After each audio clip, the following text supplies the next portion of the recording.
Sejam muito bem-vindos a mais um episódio do podcast Quarentei Agora. E hoje estamos aqui para falar sobre saúde da mulher de uma forma integral. Em homenagem ao Outubro Rosa, eu tenho aqui convidadas muito especiais que vão falar conosco a respeito desse tema.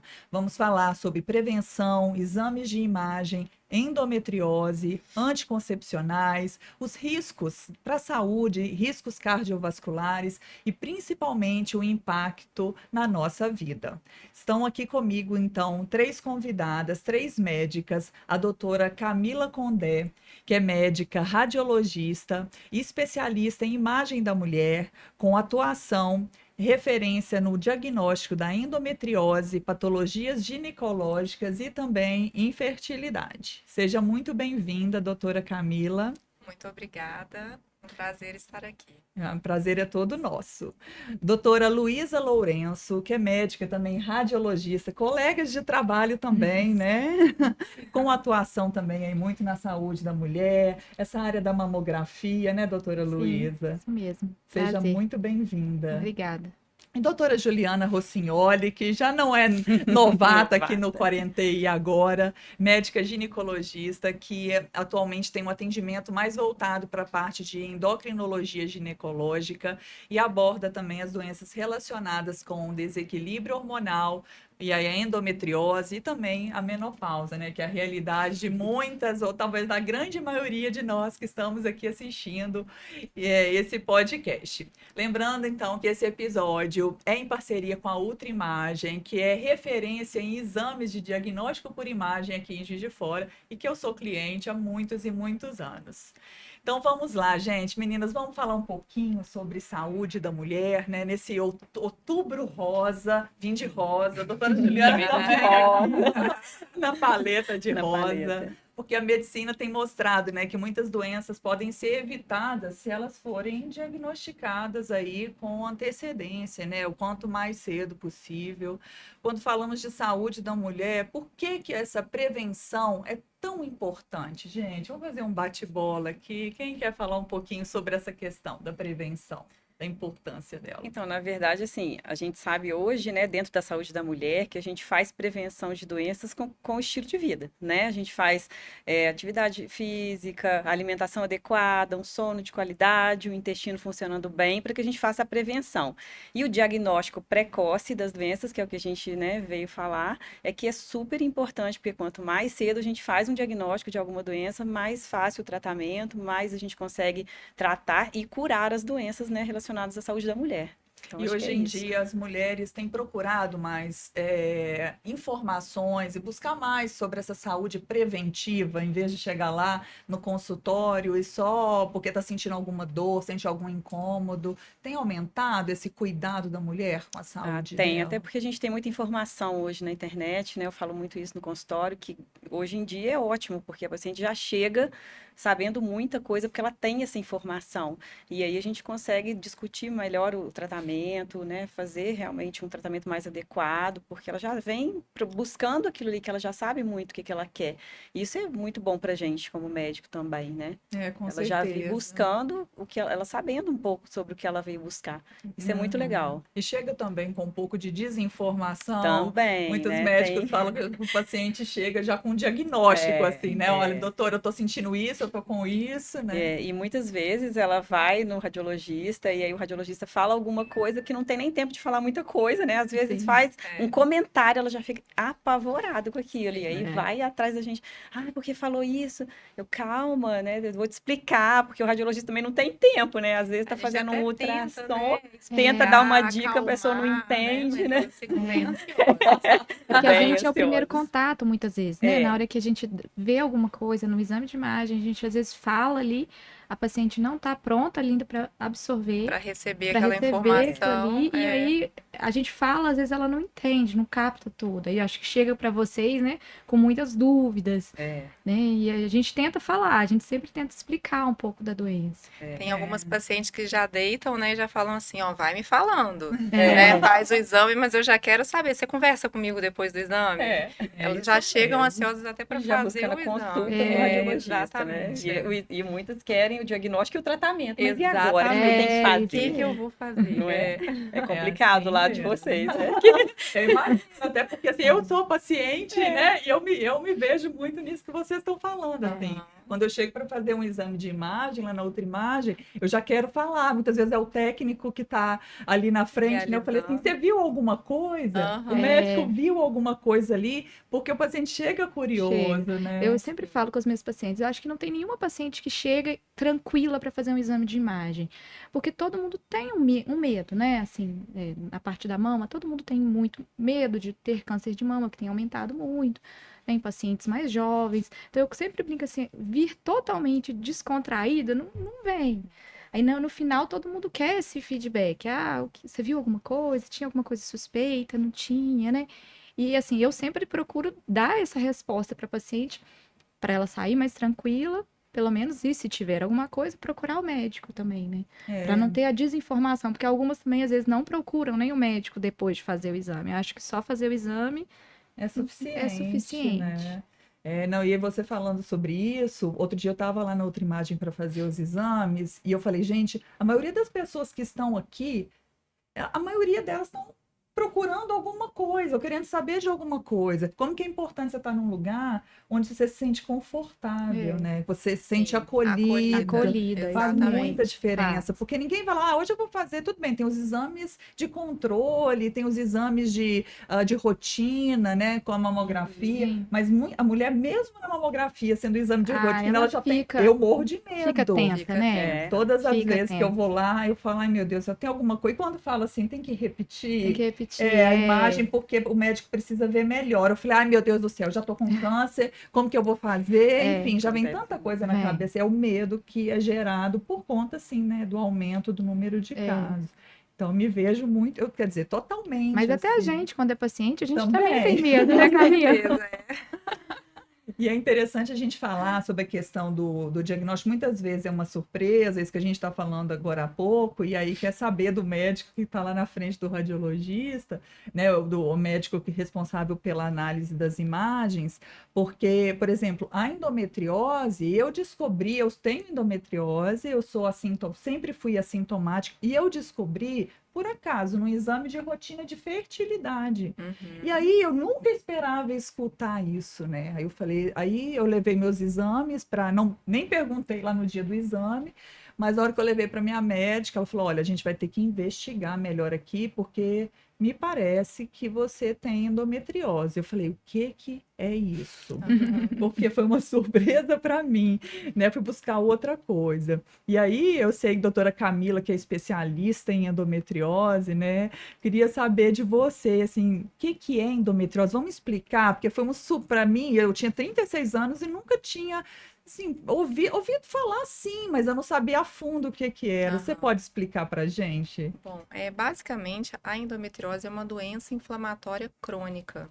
Quando a gente identifica as células que normalmente a gente tem dentro do útero, né, na camada interna do útero, que é o endométrio, a gente identifica células semelhantes fora do útero, normalmente na cavidade pélvica, e pode infiltrar qualquer tecido na cavidade pélvica. Então, pode infiltrar intestino, bexiga, ureter, os ovários, as tubas uterinas. Então, assim, basicamente é a definição da doença. E como que essas células saem lá, assim, é uma curiosidade que as pessoas têm, eu também tinha. Como que ela sai, assim, como ela sai de dentro do útero e vai lá para a cavidade abdominal? Na verdade, existem várias teorias, né? Nenhuma fecha totalmente. Algumas são que seria a menstruação retrógrada, né? As células durante a menstruação, assim como ela é eliminada pela vagina, ela pode ir pelas tubas e cair na cavidade, mas só isso não explica porque isso acontece com a maioria das mulheres, né? Por que que algumas desenvolvem e outras não? Então, tem uma série de fatores envolvidos, alterações genéticas, hereditárias, que estão sendo estudadas, mas é uma doença complexa e que ainda está sendo muito estudada. E quando se descobre isso, a primeira preocupação é com a questão da fertilidade, né? Como que fica aí a relação da mulher que tem endometriose e a possibilidade dela ter filhos? Como que fica isso? Existem alguns fatores na endometriose que podem prejudicar a fertilidade, né? Uma delas é, à medida que ela vai infiltrando esses tecidos na pelve, ela pode ir provocando umas aderências. Então, assim, aquela mobilidade normal dos órgãos, né, do útero, das tubas, que a gente precisa, né, para ter a fertilização, ela vai sendo prejudicada, né? Mas não altera só isso, altera também a parte interna do útero, a questão da implantação. Tem uma série de fatores que estão relacionados. Acho que a Ju também pode... Pelo próprio processo inflamatório da endometriose, né? A gente sabe que a endometriose é uma doença inflamatória que se comporta como uma doença autoimune, então ela pode gerar uma inflamação crônica, né, dentro da pelve, que vai impedir também que o embrião, às vezes, se implante dentro do útero, né? Eu faço o exame da videohisteroscopia, que olha por dentro da cavidade uterina, e muitas vezes a gente vê implantação, né, de células dentro da cavidade que não teriam que estar ali, né, inflamatórias ali dentro, e que precisam ser tratadas antes de engravidar, porque muitas vezes tem casos de perda de gestação por causa disso. É isso que eu ia Então, perguntar, não hoje a só a gente tem, né, a dificuldade, mas a possibilidade perda, de né? fazer, e é super importante a gente ter uma relação boa com o radiologista que vai fazer a imagem para depois passar tanto para o cirurgião que vai operar, quanto para a pessoa que, né, que está ali na frente dela, saber que tem tratamento e tudo, e é facilidade da gente se comunicar, da gente saber o que que ela está vendo, se tem aquilo realmente, né? A Camila é fantástica em relação a isso, que a gente tem, assim, né, muita facilidade de conversar com ela. Ela manda pra gente o exame todo detalhado, o que que ela viu, a gente discute, sabe, né, o que que tem ali e tal. Porque é importante essa interação, né? Tanto do clínico, quanto do radiologista, quanto do cirurgião, para a gente, né, tratar a pessoa por completo. Em que Né? momento que essa paciente deve ir para a cirurgia? Assim, nem todos as pacientes precisam fazer, né? É muito individual, né? Geralmente os casos cirúrgicos são os casos mais graves, que estão acometendo intestino, bexiga, ou os casos que precisa desobstruir as trompas, ou nos casos que não está conseguindo engravidar, a gente também tem que avaliar pela videohisteroscopia para ver se tem alguma coisa dentro da cavidade uterina que pode estar também, né, fechando o canal ali, para a gente tentar abrir o canal para conseguir engravidar. Então, assim, os casos mais graves hoje são os cirúrgicos, né? Sim. E eu tenho pacientes que já operou 9 vezes de endometriose, porque a gente sabe que é uma Nossa, doença crônica. Então, que ela tem que ser tratada para o resto da vida, inclusive após a menopausa. Porque a gente acha que entrou em menopausa, a endometriose acabou. E a gente sabe que não é assim mais. Por quê? Porque a endometriose não é só uma doença estrogênio dependente. O estrogênio piora, sim, os quadros, né? Mas a gente tem a parte inflamatória da endometriose, que se você não continua cuidando, ela vai novamente aparecer ali na pós-menopausa. Claro que com menos intensidade, mas ela pode aparecer. E quando uma mulher, por exemplo, está nessa época da menopausa, fazendo reposição hormonal, um dos hormônios que são repostos É o principal é o hormônio, estrogênio. é o Né? estrogênio. Então, assim, a reposição hormonal da mulher em menopausa que tem endometriose, ela não é igual à mulher que não tem endometriose. Gente, eu não sabia É. disso. Porque a dose estrogênica tem que ser menor e a dose da progesterona tem que ser maior do que normalmente. Mesmo em mulheres, por exemplo, no meu caso, trazendo aqui, porque eu acredito que outras mulheres também estejam vivendo essa mesma situação. Como depois que eu descobri a endometriose, eu optei eu já estava pensando em não ter filhos, eu fiz só uma avaliação porque 36 anos, e se eu quiser, e descobri nesse momento, mas optei por não ter. Então hoje eu uso o Dilmirena, então não menstruo, enfim, e talvez eu queria primeiro, eu acho que isso faz um controle aí, talvez, da endometriose, mas até que ponto o Dilmirena controla realmente a endometriose, e essa reposição do estrogênio vai fazer diferença lá na frente, porque quando eu tiver na menopausa, possivelmente eu devo ter que tirar isso. E como que fica Então, a reposição? não mais. Antes a gente, né, retirava o DIU quando entrava em menopausa. Hoje Hoje o não. Dilmirena, ele é indicação para tratamento, né, da reposição hormonal de menopausa. Que Ele não vai ótimo. repor hormônio, mas ele vai impedir que o endométrio, que é a camada interna do útero, cresça e fique espesso, né, e possa causar um câncer de endométrio. Então, ele hoje já está no guideline de menopausa, já como tratamento também, né, como um tipo de tratamento para reposição hormonal de menopausa para proteger o endométrio. Então, hoje o Dilmirena, ele tem 8 anos de validade, não é mais Mudou. 5, né? Uhum. Então, a gente tem indicação de usar como um tipo de progesterona, então ele vai proteger o seu endométrio crescer e, no caso, quem tem endometriose, ele vai impedir também que as células de adenomiose, que é a endometriose da parede muscular do útero, fiquem aumentadas também. E aí a sua reposição estrogênica vai ser um pouco menor. Ah, mas eu tenho sintomas, por exemplo, de insônia, e aí eu teria que aumentar, às vezes, a dose do estrogênio. Aí a gente entra com outras coisas, fitoterápicos, outras alternativas para que não tenha que aumentar a dose do estrogênio. Entendi, Então, é uma reposição bem diferenciada Ai, também. bom saber, tá vendo, gente? Aí a ciência evolui tão rápido, é tão importante Muito. a gente, né? Tá E é por atualizada, né? não é? Então, se você É. que está assistindo ou ouvindo esse podcast, compartilha esse podcast, esse episódio com outras mulheres. Tem muita informação importante, muita informação nova. A ciência tem evoluído muito, né? E voltando só mais um pouquinho nessa questão da endometriose, Camila, qual que é a diferença aí da ultrassonografia e da ressonância magnética? Eu lembro que eu fiz os dois. Aham. Existe alguma diferença aí nessa avaliação? Existe, mas eu acho que o mais importante é quem avalia. Quem faz o exame, isso faz total diferença. Se o profissional ele é especialista ou não em endometriose, né? Uma coisa que a gente tem que abordar também é essa demora no diagnóstico da endometriose que ainda acontece atualmente, né? Uma paciente às vezes demora de 7 a 10 anos para ter o diagnóstico da endometriose e as histórias se repetem. Às vezes ela começa com anticoncepcional lá na adolescência e só vai parar para tentar engravidar e é aí que ela descobre que ela tem endometriose. Por que esse diagnóstico não foi feito antes? Exato. Então, assim, o profissional que faz o exame faz total diferença, né? Os exames de rotina, eles têm que ser ampliados, né? É uma coisa que hoje em dia a gente está se empenhando em divulgar. Não é fazer mapeamento de endometriose no exame de rotina, mas é aumentar aquele olhar, né? Para você identificar alguma doença profunda e que mereça fazer o mapeamento com um especialista. Então, é algo que a gente já está divulgando bastante. E, Excelente. então, assim, as diferenças entre ultrassom e ressonância. Casos iniciais, geralmente a gente faz com ultrassonografia transvaginal com preparo intestinal, tá? Ela avalia toda a cavidade pélvica, ela consegue avaliar a mobilidade uterina, mobilidade dos anexos, então a gente vai fazer pesquisa de aderências, a gente consegue ver mais lesões superficiais, às vezes, até que na ressonância. Mas nos casos mais complexos e que acometem mais órgãos, o ideal é a gente fazer ressonância, tá? Porque a ressonância magnética, ela tem uma avaliação global da cavidade e a gente consegue avaliar todos os órgãos, inclusive diafragma. Então, assim, na pesquisa de endometriose, a gente tem que avaliar tanto o abdômen superior quanto pelve, porque ela comete toda a cavidade abdominal, inclusive o diafragma. Então, a gente tem que fazer esse mapeamento completo, né? Pelo menos uma vez a gente tem que realizar o mapeamento completo.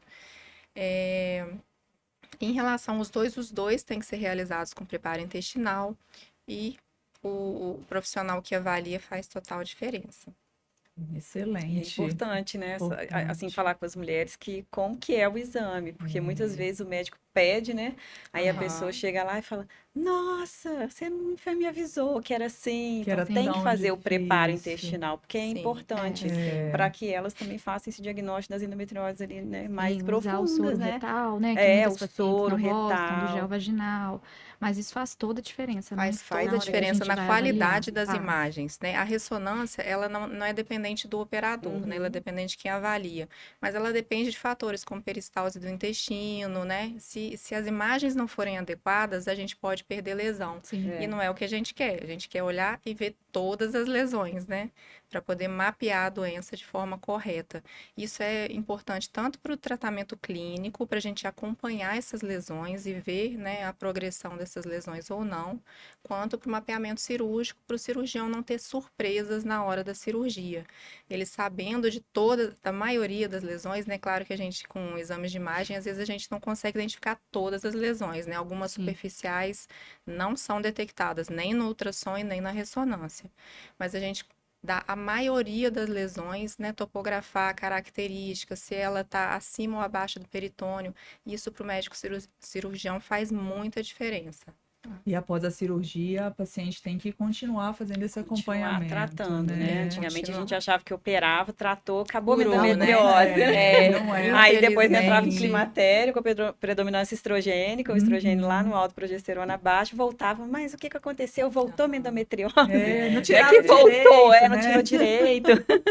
Então, assim, e é importante saber que tem que continuar o tratamento Sim, depois, né, para que não tenha a evolução da doença, né? Com certeza. Vamos falar um pouquinho dos hormônios, porque uma coisa é hoje que não me preocupava antigamente era a questão do uso do anticoncepcional oral e a relação do uso do anticoncepcional com o câncer de mama, por exemplo. Essa é uma preocupação que começa com a maturidade, depois que a gente ficou anos e anos tomando anticoncepcional, né? Eu acho que, na realidade, muitas mulheres da nossa geração, que naquele Sim. momento era essa opção. Como que fica essa relação aí do uso do anticoncepcional com câncer de mama e outras doenças aí que acometem, né, esse universo feminino? Então, a gente tem mudado muito, né? Porque a gente tinha hormônios sintéticos, né? Antigamente os anticoncepcionais tinham doses hormonais muito altas que bloqueavam completamente a ação dos ovários e aí fazia síndrome menopausal, né? Eu hoje atendi uma paciente que tomou muito tempo de um anticoncepcional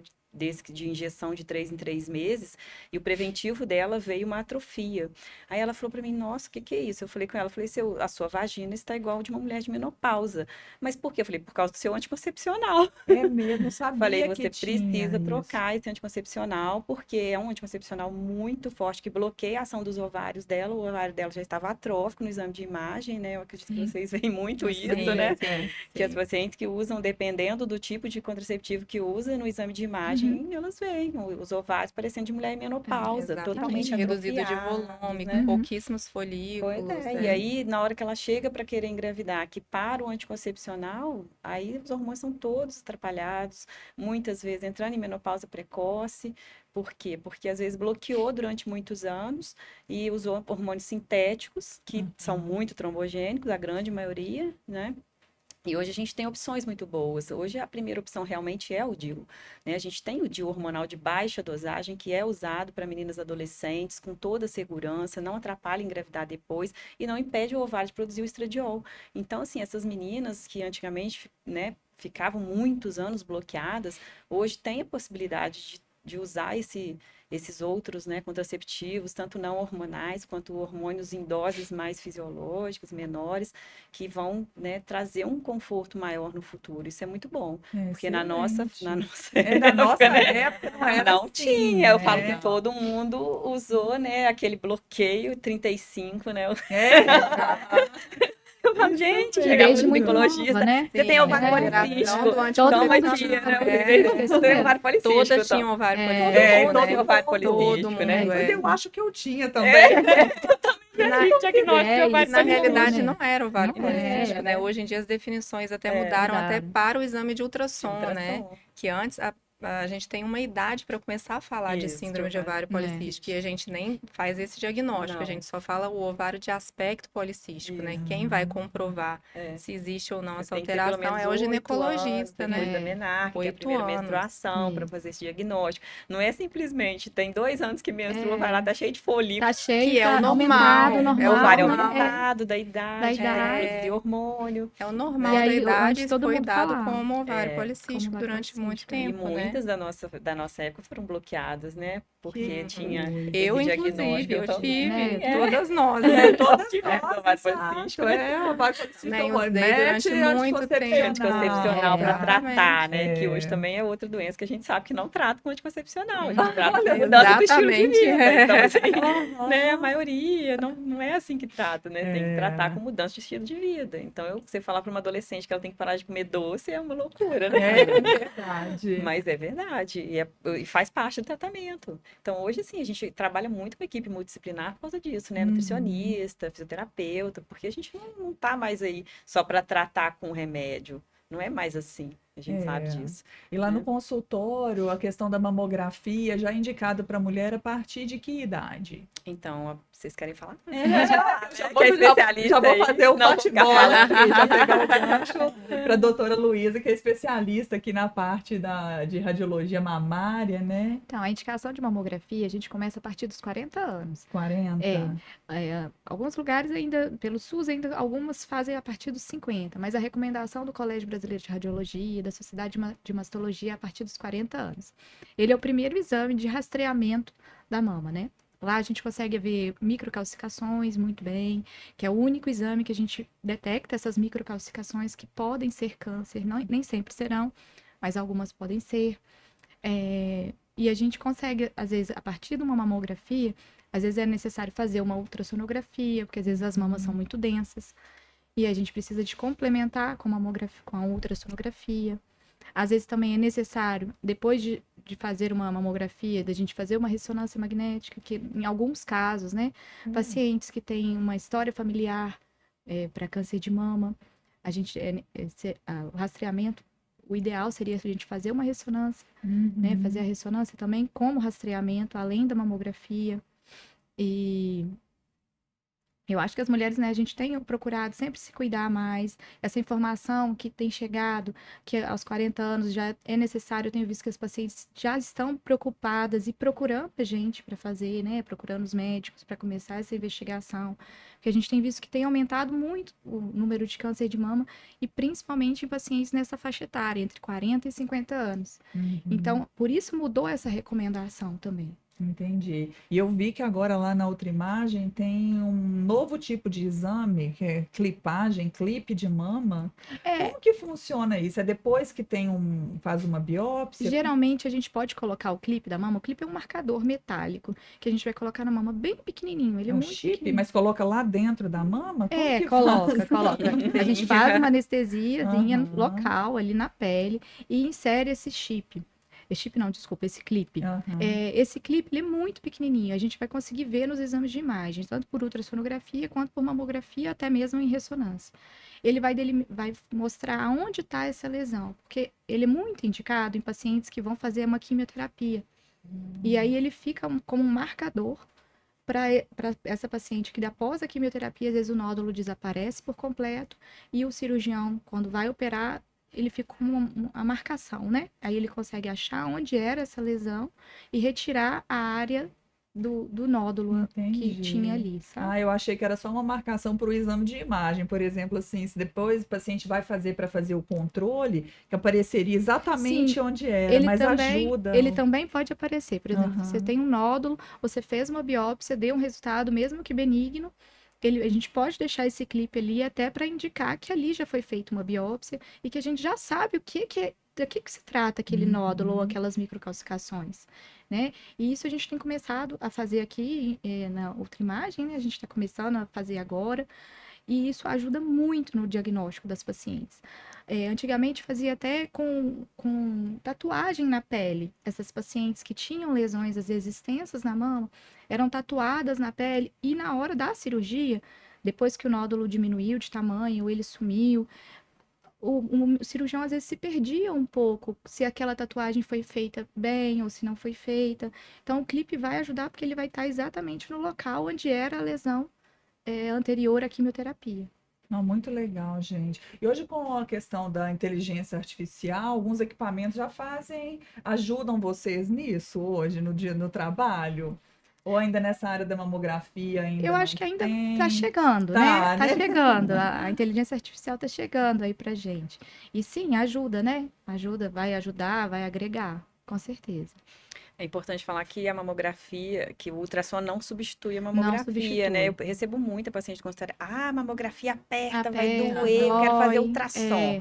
Aí eu falo, não, o ultrassom não substitui a mamografia, eles são complementares, né? Ele vai complementar no caso de mama densa, mas o exame de rastreio ainda é a mamografia. Sim. Então não tem nada que substitui. Aí tem gente que fala assim, mas meu médico falou que não precisa. Eu falei assim, não, precisa sim. As pacientes correm da mamografia, né? Corre da mamografia. Porque dói, porque aperta, algumas têm medo da radiação. Mas ainda é o exame principal no rastreamento do câncer de mama. Câncer de mama. Que é ali que a gente começa. A gente começa com a mamografia para ver se é necessário outros métodos, né? A ultrassom, a ressonância. Então, não tem como fugir dela. Não, e eu falo, se você tá comendo errado, tá vivendo uma vida toda desregrada, você vai ter medo da radiação da mamografia, a vida que você tá levando, você não tá lembrando que pode ser muito pior. Porque a gente sabe hoje, né, que a gênese do câncer é muito relacionada à epigenética, né, que são realmente as coisas que você faz para que o seu gene manifeste. Então, se você tá lá com a vida toda desregrada, vai ficar com medo da radiação? Não pode. E a dose é baixíssima. Na verdade, né? olhar muito mais para o que você tem que fazer em relação à prevenção, né, igual eu falei no início, do que simplesmente preocupar com a mamografia, que é o exame de rastreio que a gente vai pegar as lesões no início, né? Sim. Exatamente. E quanto mais cedo a gente pega essas lesões, a chance de cura é muito alta. Né? O câncer de mama hoje, quando a gente consegue pegar no início, chega a 90% de cura. Olha que notícia Então, boa, isso é muito bom, muito né? importante, né? A gente tem que tentar pegar as lesões as menores possíveis, né? Com profissionais capacitados também, igual a Camila estava falando, porque isso faz muita diferença, porque são exames que são operadores dependentes. Então, a gente tem que procurar, fazer uma busca mesmo na hora que a gente está fazendo o exame. E quais são os exames que as mulheres mais fazem e na rotina de vocês, que vocês mais fazem? É o quê? É a mamografia? É a mamografia, ultrassom transvaginal, Ultrassom, né? E mama, né? Ultrassom de mama. Eu acho que é o combo, né? Ultrassom de mama, ultrassom transvaginal, de abdômen, ultrassom de né? rotina, né? Eu acho que é o grande volume. E depois, né, a partir daí, as indicações da ressonância, né? Que a gente já são mais atua também, específicas, que já né? são mais específicas. Eu já chego lá na ultrimagem com um combo de exame. Já Sim. fiz mamografia com ultrassom, porque minha mama é densa, como você falou. Já faço de abdômen. Exato, até para acompanhar a questão do climatério, né? Aí a última vez que eu tive lá, não me lembro o nome do médico que eu fiz, né? E ele lá, eu falei, pois é, tô no climatério, esse negócio, ajustando tudo, é tão desafiador para a mulher, né? Aí ele falou assim, aí ele lá fazendo meu exame para poder ver meu ovário, né? Aí ele assim, mas o seu ovário tá cheio de folículo, inclusive é um enorme, que eu falei, pelo amor de Deus, põe pro lado e vê se meu DIU tá no lugar. Isso é muito comum também, né? Os cistos de ovário, né? Quem usa DIU hormonal, que as pessoas ficam preocupadas, mas é por quê? Porque realmente cresce o folículo normalmente, como se fosse ovular, né? Muitas vezes não ovula, e aí o folículo, ele vai regredir o cisto depois. E as pessoas ficam apavoradas, né? Eu fiz ultrassom transvaginal, tinha um cisto. Aí eu gosto muito de direcionar, assim, eu gosto muito da Ultrimagem. A gente já teve muita parceria lá na Climar, né, com a Ultrimagem, e são realmente médicos que a gente sabe que tem realmente excelência no que fazem, e a gente tem essa facilidade de contato também com o radiologista. Eu acho isso muito importante, porque às vezes vê alguma coisa, entra em contato com a gente, né, a gente tem essa facilidade, explica. E a gente sabe que são pessoas que a pessoa vai chegar lá e vai falar, tem um cisto de ovário, vão morrer. Sabe que vai falar, não, pode ficar tranquilo, que isso é importante. Tem radiologista também que fala, seu médico vai te falar. Não conversa, né? Seu médico vai te falar, é horrível. Não, e aí a secretária fala com a gente, doutora, tem uma aqui que tá muito preocupada, porque o radiologista falou com ela, seu médico vai te explicar. É igual volta para fazer a mamografia que deu um probleminha. Nossa, aí a pessoa fica apavorada. Não, a gente tem que conversar, né? A gente tem que ter esse acolhimento na hora do exame. Sim. Isso é algo que a gente preza muito lá na Ultrimagem, né? O atendimento. Pela humanização do atendimento, exatamente. Né? Desde o início do exame até o final, a gente explicar o que vai ser feito, como que é o exame, explicar as alterações que são normais, fisiológicas, de alterações que podem ser preocupantes ou não, sem entrar no mérito, né, de tratamento, né? Mas a gente já dá aquela acalmada na paciente, né? Que eu acho bem importante. E é direcionada também, né? Porque às vezes o paciente sai de lá perdido, não sabe nem o que tem que fazer. O que eu vou fazer agora? Ou então pega aquele exame e guarda na gaveta e também não quer mais mexer, né? Então a gente tem que direcionar, é a nossa obrigação também. E a gente tem todo o cuidado também de esclarecer, né, as alterações, mas falar, você tem que retornar no seu médico, né? Que ele que vai fazer o acompanhamento clínico, né? Porque senão ela fica ali, então é normal, tudo bem, ano que vem eu volto, né? Não, ano que vem eu volto na médica. Não é assim, a gente explica, né? E essa relação também muito próxima, né, do médico assistente, né, do ginecologista com a gente, isso faz total diferença. Tanto para a gente, porque aí a gente tendo as informações da paciente, a gente consegue chegar nos diagnósticos mais precisos, né? A gente passou, acho que uma geração aí que às vezes ficou muito no descritivo, né? Vamos descrever o que a gente acha, mas não dá um diagnóstico por medo de errar, talvez, né? E hoje em dia a gente não faz mais isso. A gente entra em contato, eu ligo, pergunto, quero saber informação.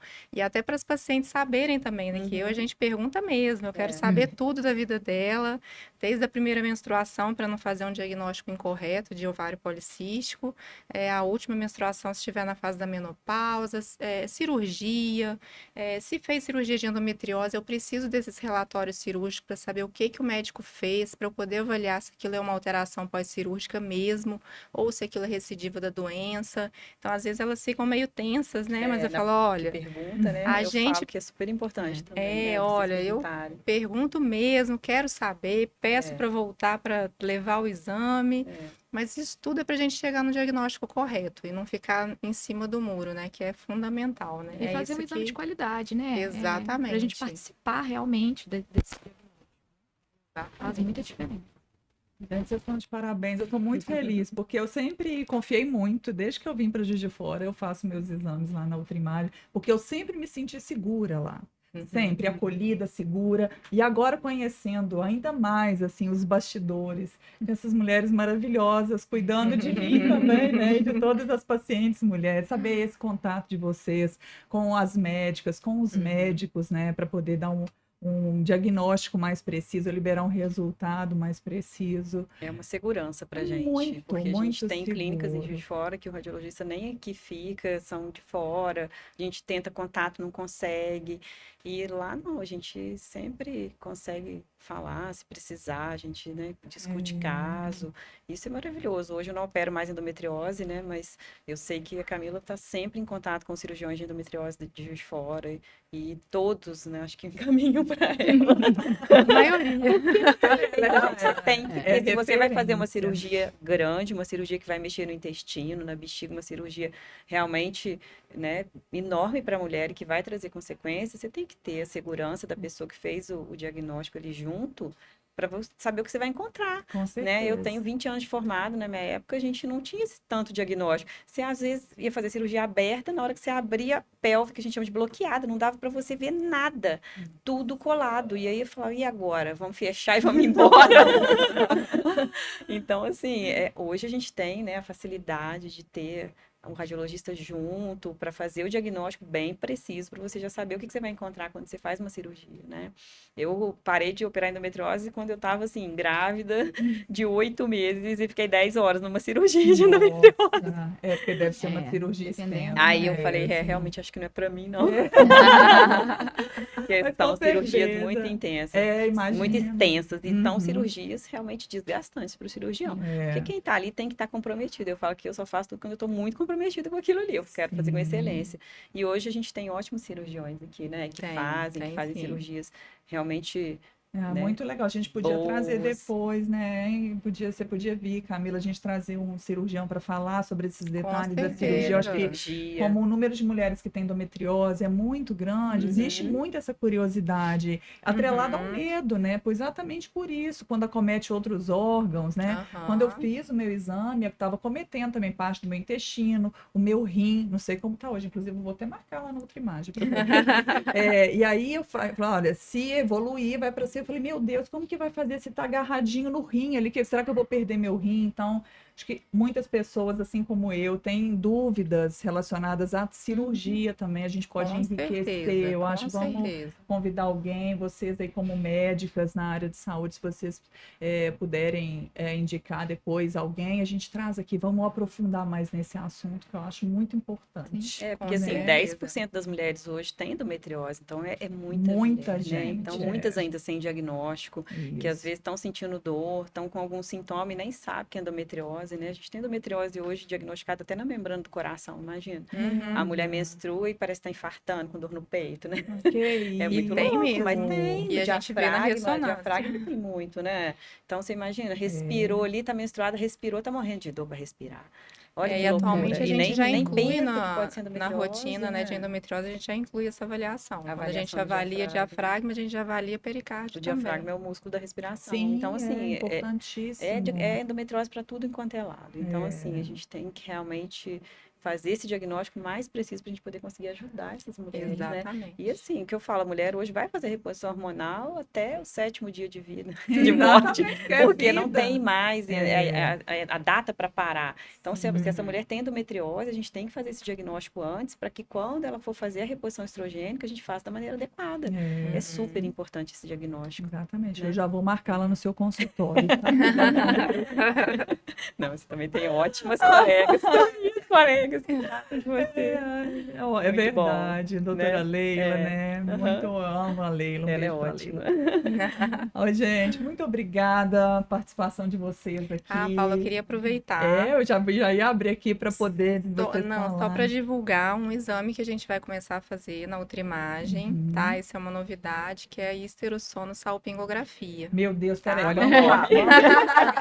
O que é isso? Esse nome comprido, né? Porque eu já Na ouvi verdade, são dois e- histerossalpingografia, eu já escutei a Isso. decorar agora. A Isso, como chama? histerossalpingografia já realizamos, a doutora Luísa é responsável, já faz os exames de histerossalpingografia.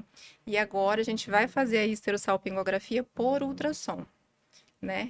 A gente consegue, a isso. gente usa um contraste, né? Na verdade, a histerossalpingografia é um exame bem completo na avaliação da infertilidade. É com Por quê? raio-x? A esse? histerossalpingografia, sim. Sim, com Isso, raio-x. com raio-x. Sim. Esse é com raio-x. E tem a A histerossono-salpingografia. histerossono-salpingo é por ultrassom, então não tem radiação. E o que aumenta, né, em informação em relação à histerossalpingografia? A gente faz o exame 2D, que é o ultrassom tradicional, e com isso a gente consegue fazer diagnósticos de outras patologias associadas que podem estar causando infertilidade, por exemplo, mioma, pólipo endometrial, adenomiose. A gente consegue avaliar aderências, né, a mobilização dos órgãos pélvicos. Se a gente faz o ultrassom 3D no mesmo exame para avaliar a morfologia da cavidade uterina, e aí a gente descarta malformações uterinas que são também causas de infertilidade, né? Muitas delas estão relacionadas à infertilidade. E aí, se houver necessidade, a gente pode fazer a histerossonografia. Qual é a diferença? A gente coloca um pouquinho de soro fisiológico na cavidade, distende, e aí a gente tem uma melhor visibilidade de mioma submucoso ou pólipo, tá? Principalmente, né?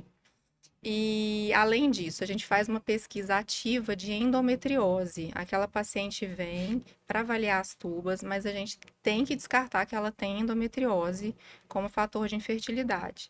Então, nesse exame também, não é mapeamento de endometriose, mas é uma pesquisa ativa de endometriose. A gente avalia as principais localizações que têm lesão de endometriose para já fazer esse diagnóstico no momento do exame. E, a partir daí, a gente faz a parte de avaliação tubária. A gente faz, como na histerossalpingografia, a gente coloca um contraste dentro da cavidade e vê em tempo real esse contraste passando pelas tubas e caindo na cavidade, que é a peritonização que a gente fala, né? Quando ela cai na cavidade, a tuba tá pérvia, tá normal. Então, a gente consegue ver nesse momento se tem dilatação da tuba, se não tem, né? Que é a hidrossalpinge, antes da gente injetar o contraste. Depois que injeta, a gente vê o fluxo do contraste dentro da tuba, então a gente tem várias informações a acrescentar com o exame. Então a gente está começando a fazer na ultraimagem e temos que divulgar, né? Temos mesmo. Não, incrível isso, porque quando é a histerossalpingografia, O raio-x. é o raio-x, é uma imagem Isso. estática, É uma né? imagem Ali você vê em estática. tempo real. Então agora a gente consegue ver isso em tempo real. Consegue ver em tempo real. E ver outras doenças, né? A histerossalpingografia, por raio-x, a gente vai conseguir ver algumas doenças, mas não tão completa como por ultrassom, né? Hoje as pacientes, elas têm queixado cada dia menos de dor, mesmo com esse exame, que todas as pacientes morriam de medo, né? Quando estão nessa pesquisa de infertilidade, Isso mesmo. elas chegavam lá apavoradas, nossa, alguém já fez esse exame, e Me falaram que dói demais, eu vi no Google, e aí chegam Gente, apavoradas. Dói, tá? Porque eu fiz. Eu também fiz. Hoje em dia dói menos, Eu dói fiz muito há menos. 20 Mas- anos, aqui, é, mas 18 Porque a anos gente atrás. evita pinçar colo, né? Que Então, assim, que isso são que eu coisas acho que ótimo. Nossa, pude sentir nesse momento. Não, Isso aí, o que Porque dói mais é a o tal pinça do do corpo. pinçar o colo, tracionar e jogar aquele tracionar, pé então. pra Hoje Antigamente a a gente gente não usava faz um mais aparelho, assim, né, tenta que não acoplava fazer. no colo, tudo. Hoje em dia não, é Hoje só em dia uma não, é uma sondinha, não tem sondinha. pensamento de Então a colo. gente, as pacientes, É muito assim, bem todas tolerado elas hoje falam em assim, dia. nossa, foi muito mais tranquilo. Elas chegam apavoradas e saem rindo, assim, sabe? Porque foi muito mais tranquila a experiência. E por ultrassom também é a mesma coisa, E né? por É o ultrassom mesmo, também, elas relatam assim um desconforto é um mínimo. desconforto muito, Não muito sente dor. pequeno. Que Não maravilhoso. Porque aí você gente. sabe até a quantidade que você está injetando, que você está vendo Tá na hora. vendo? Quando você Sim. faz a salpingo, tem que ser aquele, né, aquele Aquele monte de Sim, vontade, porque sim, você sabe o que Porque vai tem que sair pelas acontecer. trompas, Ela tem que né? fazer E não tá isso. vendo no momento, vai ver depois, né? E esse Então, exame, né, tanto por ultrassom quanto pelo raio-x, ele ajuda, às vezes, a desobstruir essa trompa. No Exatamente. momento do exame. muito. É, Eu muitas falo mulheres muito Muitas pacientes engravidam, engravidam logo depois de após o fazer exame. o exame. Exato. Então é um exame que, além de tudo, ele também ajuda nesse Ajuda no tratamento, né, no processo, né?